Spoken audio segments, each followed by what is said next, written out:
while Becca was shot 3 times in the head. Of course, Jennifer somehow managed to call 911. She started calling 911 and asking for help, like, please help me. I don't know where my parents are. There are people here, but they're gone, something like that. And but little did she know that her father is still very much alive. Han is still alive. Her father heard everything that is going on. So Jennifer was investigated and she said, no, I didn't do it. They're my parents, I love them. But of course, investigators are good, and they they found out all the text and the things that they said to each other, how they're going to kill, how all the sinister plans. When they told her that she's guilty, she doesn't even have emotion, like she's like that. But then when the court media was out in the court, when the media was out on that courtroom, she was crying incredibly. This so Felix was not home because he was studying at some place, so he's not at school. And this is the statements from Han and Felix.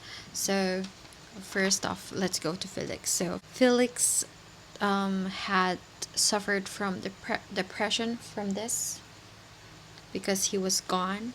He didn't have the power to help her parents when they needed him, you know? So yeah, that's why he's depressed, and it's her sister. So yeah, it's her eldest sister. And then Han said, okay, I'm going to read it for you guys. So Han said, when I lost my wife, I lost my daughter at the same time. I don't feel like I have a family anymore. Some say I should feel lucky to be alive, but I feel like I'm dead too. So this hit me hard.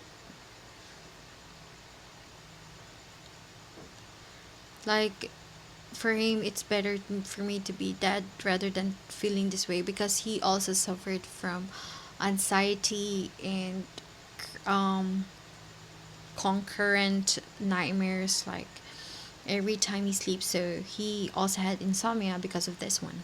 Han's words for Jennifer is that I hope my daughter Jennifer thinks about what has happened to her family and can become a good and honest person someday. So for me, this is really a sad story, because people tend to pressure you to the things, even though you have a talent, you were promising and everything. If you've felt that pressure, it's really sad how can anxiety and like you feel self inadequacy and shame. It's really sad how sometimes people do these things. I hope to the parents out there, of course, being too controlling and pressuring your children is never a good idea. You can encourage them and like give all the things that can encourage them. A lot of Jennifer's friends saw that, because she can be with other groups, she can be with jocks, she can be with nerds, of how this is how she can like talk to others. She is like, they see her as a good person, but then they saw that it's just a facade. I know that the parents is like this because they love their children, but then again, too much is not good. So to Jennifer, I don't think it's really a good reason to kill, especially your parents, your flesh and blood. And yeah, I think she could just run away and like forget it, but she chose to kill, and that says a lot. I hope you guys learned something today, and stay safe and always be a good person. Thank you guys for watching. Bye bye.